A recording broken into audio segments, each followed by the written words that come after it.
Why, hello there. Fromsoftware's latest action RPG and this time also an open world game, Elden Ring, is coming out imminently. I was lucky enough to receive an early review code from Bandai Namco, and I'm here to share an in-progress review of my time with the game so far. So I've put about 35 hours into the game so far, and I felt the pressure, the inclination to pick up the pace in order to complete more of the game for review. But I decided not to because I felt it was anathema to the design of the game. Elden Ring rewards adventure and it is built for it. The freedom from moment number one is incredible, to the point where it could easily be hours before you attain key game components. There is no plateau or starting zone, there is only the lands between you and adventure.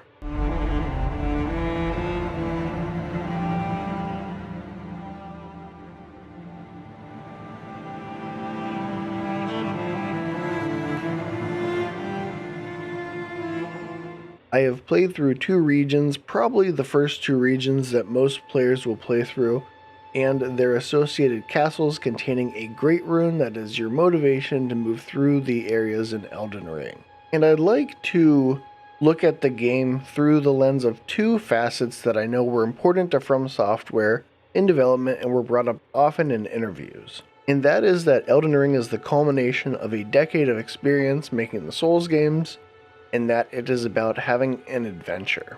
Before getting into that though, I want to address performance. I am reviewing the game on PC. I have an RTX 3060 graphics card, a Ryzen 3700X processing unit, and 32 gigabytes of RAM. I've been playing the game in 1080 on all settings on high. There have been moderate stutters and a very few momentary freezes, and the FPS has generally been good. I don't demand perfect performance, but especially in a game where it wants to sweep you away, a stutter can pull you out of the adventure. That being said, it is one rough edge on a many-sided polygon, and it has not come close to keeping me away. So is Elden Ring the culmination of a decade of experience?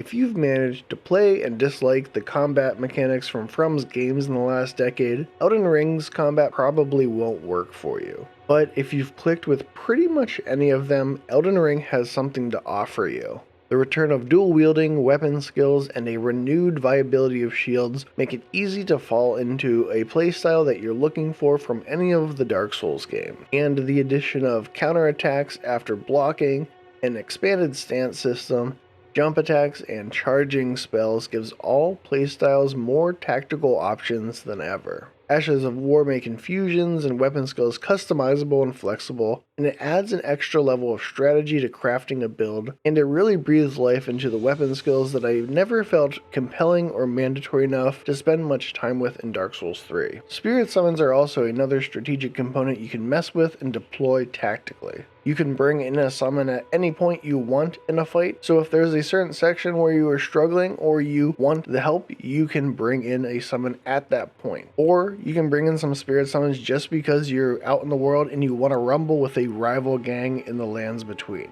And so far for me, the level design is on point. Side dungeons vary greatly in size, offering an appropriate amount of complexity for the space. Small dungeons of just a few rooms feel akin to chalices, while larger side dungeons like forts and smaller castles add wrinkles and complexity that make them feel like small Souls areas. Legacy dungeons, the large ultimate locales of a region, are incredibly realized spaces, on par with the best of what Souls areas have to offer. And with the addition of a dedicated jump button, From has another tool to play with in the level design, and they've used it in brilliant ways. So what about the open world and riding amount? Between open field bosses, enemy camps, and searching out dungeons, the world is unpredictable and breathtaking. Mechanics like regaining flasks after defeating enemies and Stakes of Marika keep you out there as From intended, and have allowed them not to pull their punches when designing open world encounters, which can be as hectic as anything designed rigidly in the Souls games.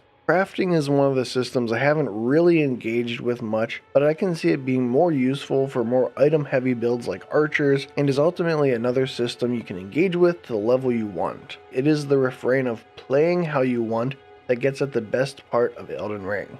It is an unmatched adventure. From have always excelled at marrying mechanics with the player experience, And in Elden Ring, from making your build to exploring the world, Elden Ring is all about putting options and adventure in the player's hand. There are such levels of freedom that in talking with other reviewers, our experiences in progression and even available game mechanics varied greatly. The level of freedom and trust in the player might not work for everyone, but if you're a Souls fan, this is as close as to getting back to that first Souls experience as you'll get. But instead of the opacity of learning a Souls game for the first time, Elden Ring is dealing in freedom. To truly feel adventure, a game needs to be willing to let go of the player, and Elden Ring is practically pushing you out the door.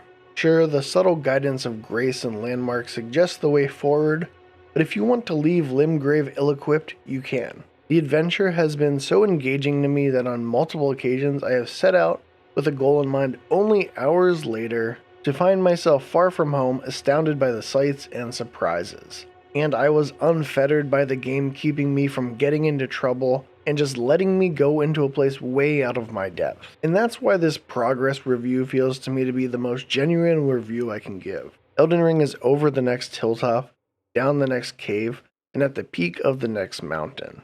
I don't know where the game will end up and where the story will go, but these 30 hours have been an undiluted adventure unlike any other.